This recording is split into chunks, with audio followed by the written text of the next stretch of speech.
back.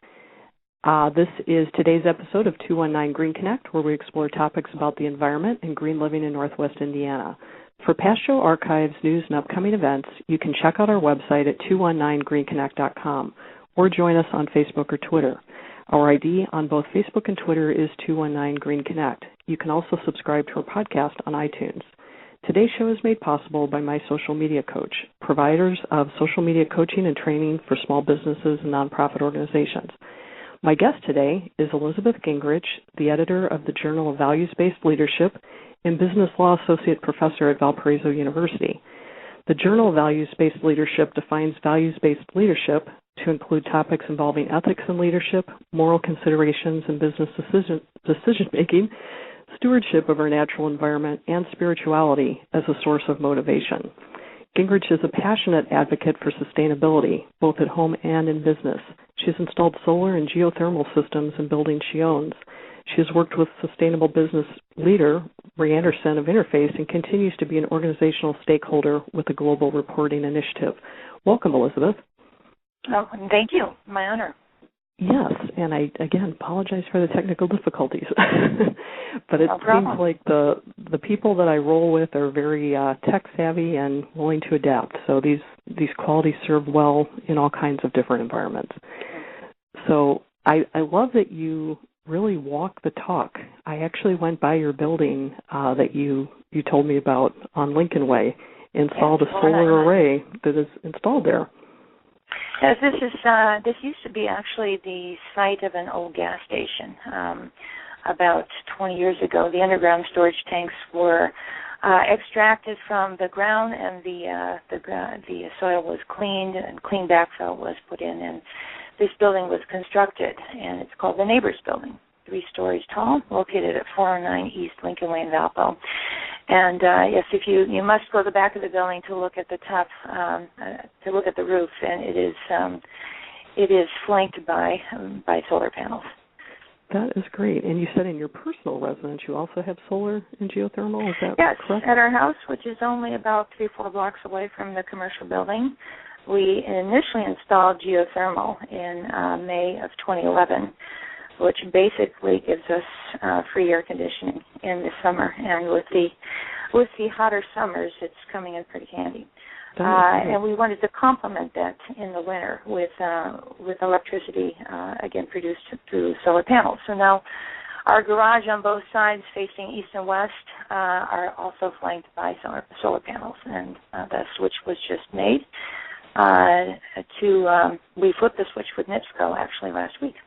Congratulations. A lot of landmarks happening just last week. And then you mentioned to me before we started the show that the Journal of Values-Based Leadership comes out just twice a year, and the new episode is live just as of, I'll hear you there for a minute, but we're having challenges. Yes, I'll repeat that. The Journal of Values-Based Leadership is published in both the summer and fall issue and the winter-spring 2013 issue was, hard copy was made available yesterday on the 15th, and this new issue was launched on its dedicated website, which is valuesbasedjournal.com. Great. I'm sorry, let me correct that, valuesbasedleadershipjournal.com. Okay, good, and I will put links up for that connection on the show description, and you can find out more about this entire show at 219greenconnect.com. That is great.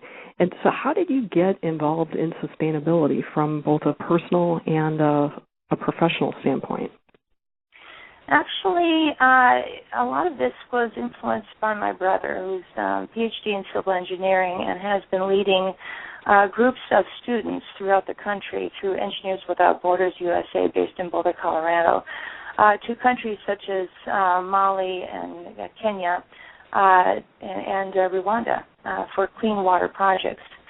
And as a result of that, Valparaiso University developed its own student chapter, and back in 2003, 2004, was granted its first international project, and that was to install clean water wind-driven wells in Kenya, northwestern Kenya. And as the years went by, we were contacted by the missionaries who live in this part of Kenya in 2008, stating that we needed to come back because several of those windmills were compromised due to a change in the climate and due to a change in weather patterns. The temperature had increased by approximately 10 degrees during the day and the evening, and those used to be reliable 20-mile-per-hour winds all day long ceased the second that the sun came up. And so we had to come up with an alternate idea and retrofit several of those windmills with solar panels. And then also, based upon Play Pumps International, located in Johannesburg, South Africa, where I traveled to try to learn what they were doing, put together what's called a play pump. It's basically a merry-go-round where children, we harness the activity of children's play. When they spin the merry-go-round, it's attached to an underground pump, and that pumps up clean water. Wow, very cool idea. Mm-hmm. Yeah, that's great. So do you get involved then as a business law professor with the School of Engineering, or is that just kind of in your off? Actually, this began as an extracurricular activity, okay. And I served as a financial advisor, co-advisor to this it's a misnomer, but it's a multidisciplinary student chapter. Okay. And they've done work not just in Kenya, but most recently in Tanzania, and they will be going the first 2 weeks of March to Central America. Great. So you said that was in 2003, 2004 time frame? That's when we first developed the student chapter, yes. Okay. And actually, we were the first chapter outside the state of Colorado to be awarded an international project. Wow, that's great. And then more recently, just within the last few years, Valparaiso University's MBA program launched the Sustainability Certificate. Can you tell us a little bit about how that came to be? Yes, it was initially launched in 2010 through the MBA office, Masters of Business Administration, and this was just applicable, just offered to our master's students in business. But now we've expanded the coverage and eligibility to any student who has attained an undergraduate degree. So this makes it more flexible for people outside the scope of business to pursue this sustainability certificate. It involves basically 8 credits of courses, from managing sustainability and learning about forces that affect sustainability to actual case studies and field work.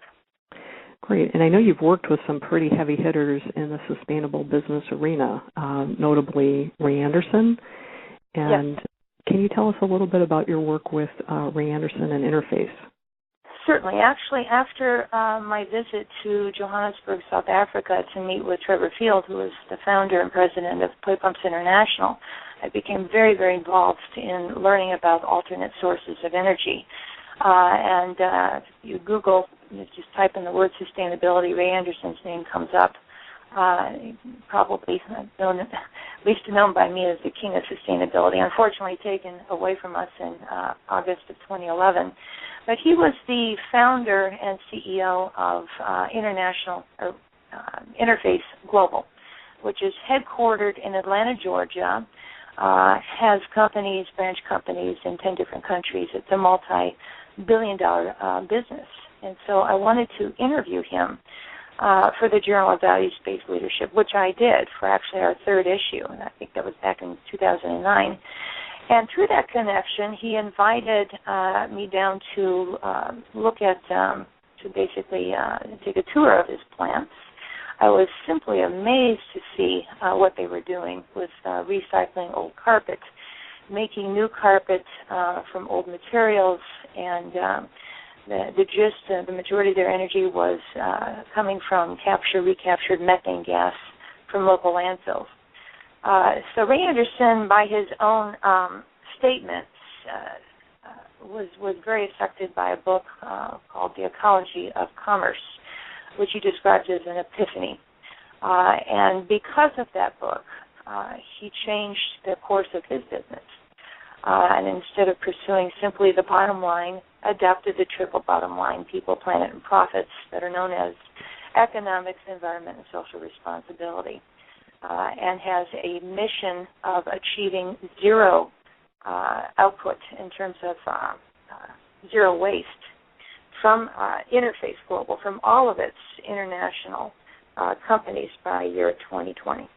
That's amazing. I do recall seeing him on a TED Talk. I think it was probably back in 2009 or so, and it was just completely fascinating. And we were very fortunate to get him to come to Valparaiso University. And yeah, it was a packed hall, and he was simply dynamic. And this is a man who could not hide his passion. One thing that he said, and one thing that you'll see as signage throughout these different manufacturing plants is, once you've stepped in the world of sustainability and economic and environmental stewardship, you just don't go back.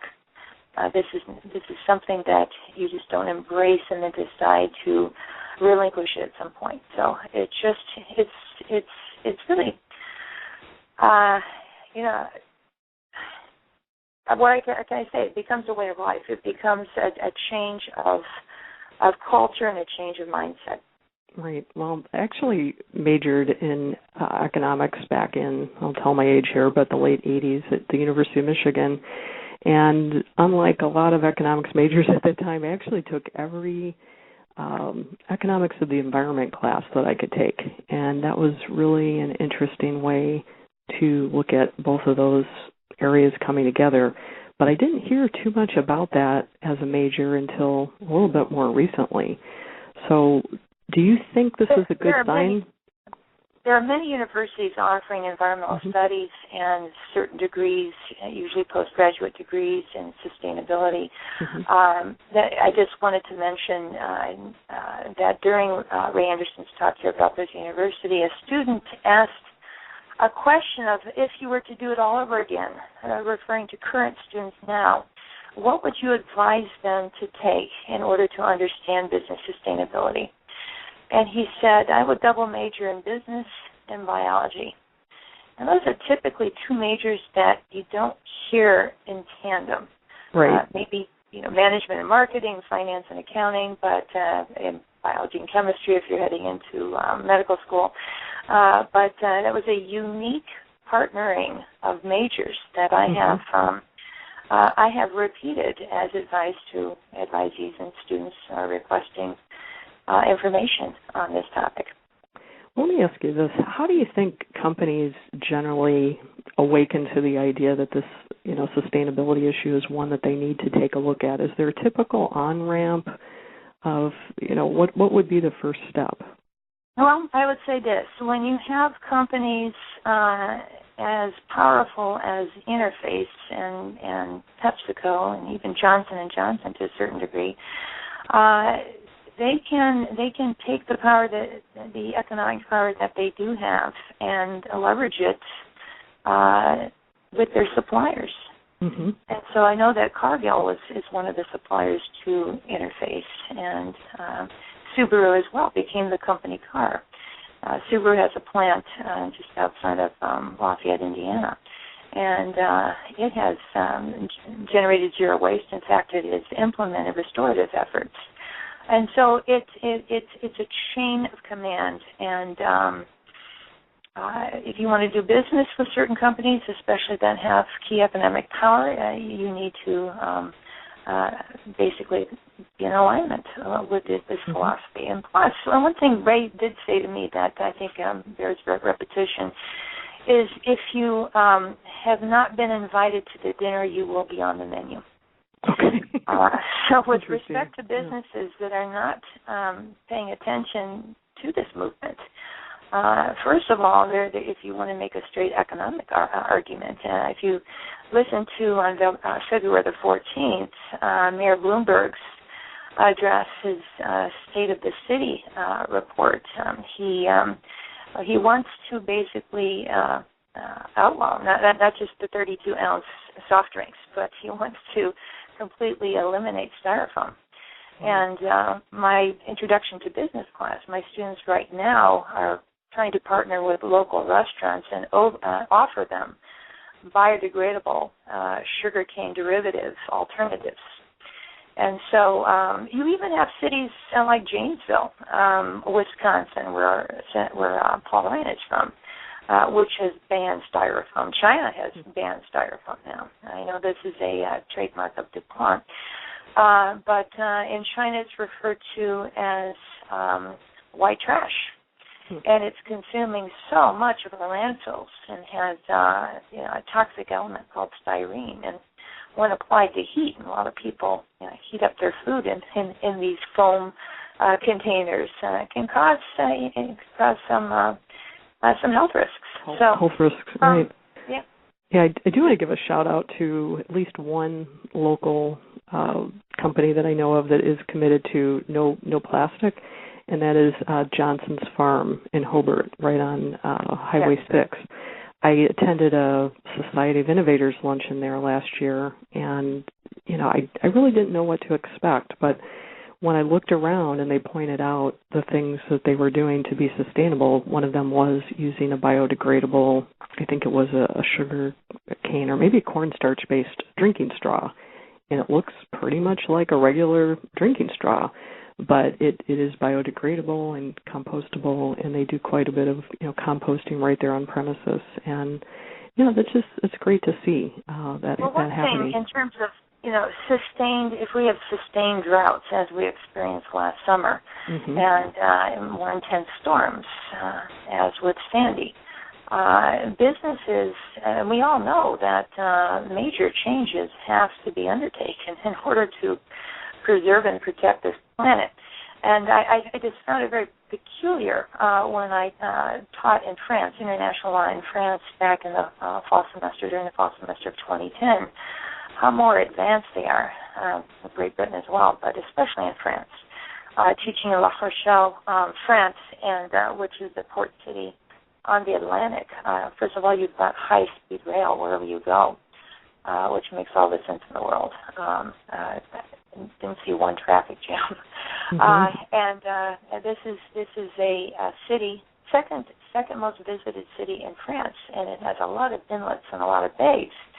So a lot of people get around by either boat or water taxi. And all their water taxis, the roofs are completely clear. They're comprised of solar panels, and they run on solar power. You've got 50,000 mastheads in these bays, too, and very infrequently will you see a boat without at least a small windmill or a solar panel on it. The buses run on biofuels, and not only do you have bike stands about every 3-4 blocks, but you have electric car stands as well. You just insert your credit card, and you have this already powered electric car. You have a bicycle and rely upon your own physical energy. So if you're a smaller company and maybe you're not in the supply chain of a larger company like the ones we've been talking about, is there still incentive or what would be? There are incentives not just for small businesses. There are incentives for homeowners. And for instance, having geothermal, we have, of course, as a homeowner, a homestead credit, which decreases our real estate taxes. But we have an extra credit with geothermal. So with local, state, and federal credits, and deductions, tax deductions in certain cases. There's all the impetus in the world to engage and to incorporate geothermal, solar, wind-based alternate energies, biofuels. The DOE has been very active on its website, DOE.gov, that's Department of Energy. I know that Stephen Chu is resigning, and his replacement is yet to be named, but he's been very instrumental in proposing grants for new ideas, and also for working with the Department of Treasury and with the President's Cabinet in formulating these policies. Great. And I think before we got started, you had mentioned some potential grants. Is that a related program, or is that something different? Well, there are grants. You can just Google sustainability and grants and probably come up with a half dozen websites. But if somebody's directed a business or an individual directed to DOE.gov, you should find a link to grants. Okay. Also, in the wake of Ray Anderson's passing, the Ray Anderson Foundation was given. Came to birth, was launched back in June of 2011, and does have grants available through its website for sustainability projects or businesses that are basically grasp this idea and are running with it. Great. I had done a webinar a couple of years back with a friend of mine who at that point was working on sustainability for business, and she told me that one way to get started was to do kind of a waste audit, just looking at what are your inputs, what are your outputs. Is that a common path that you see? Well, yes. I mean, if you have any kind of commercial building or small business, you're going to probably have a contract with waste management or a similar business such as that. Mm-hmm. You first have to make sure that you get if you do have tenants, that you get them in line as well in terms of recycling and partnering with local resources. Mayor Costas is very much in favor of sustainability efforts and recycling. Done a lot for the city already. And so for instance, the less that goes into that dumpster, the less fees you pay to haulers. And the less that you have to tackle getting rid of will come eventually to a landfill. And by the way, most people don't realize that this country has over 10,000 landfills, and that the states of Michigan and Indiana disproportionately have some of the largest numbers. Michigan takes in Ontario's trash, and Indiana takes in Chicago's trash. So are there any bright examples you can think of, especially local, that have embraced sustainability and are making good strides? Well, like I said, I think our mayor has set a very good example, and NIPSCO, too, has what's called a Feedin Tariff program, where you can actually generate your own power, and they have it through both wind power and solar power. You have to apply with NiSource, NIPSCO through NiSource, for this Feedin Tariff program. We have it through NIPSCO for both our home and for our commercial building. So actually the energy that is produced by the solar panels is purchased by NIPSCO. Mm-hmm. Now the geothermal energy that's produced goes right into the house. And that is not, there's no middleman there. Good. So if I'm a business owner and I'm listening to this podcast and I'm thinking, great, I'll check out the DOE website.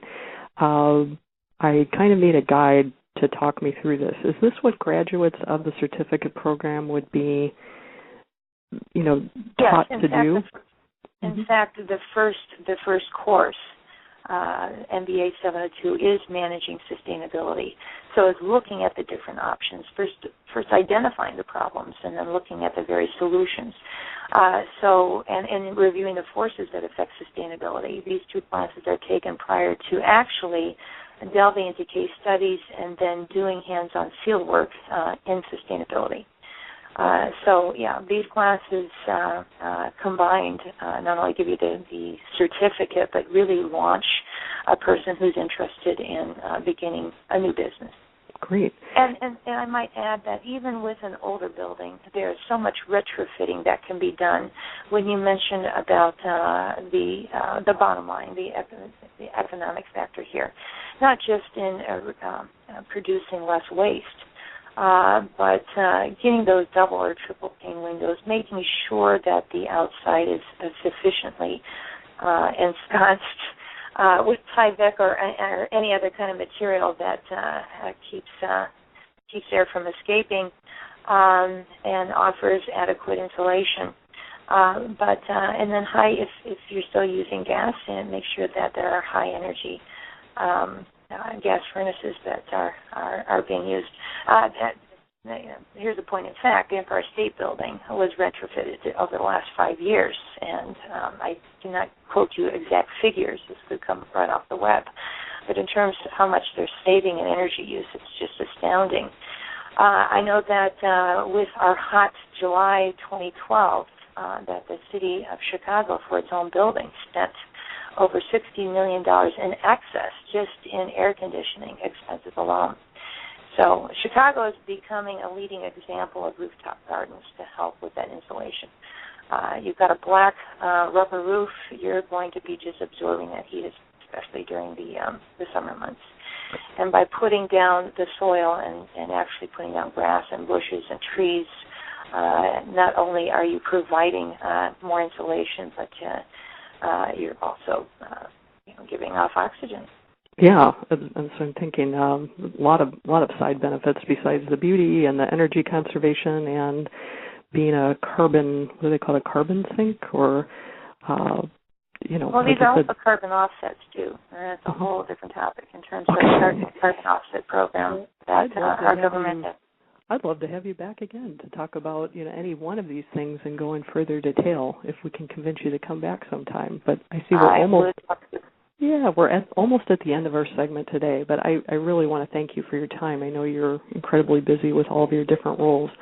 So if you're just hearing us at the end, this has been Kathy Sipple with another episode of 219 GreenConnect, and my guest today has been Elizabeth Gingerich, who is editor of the journal Values-Based Leadership and also a business law professor at Valparaiso University. So thank you once again for joining us. Have a great day.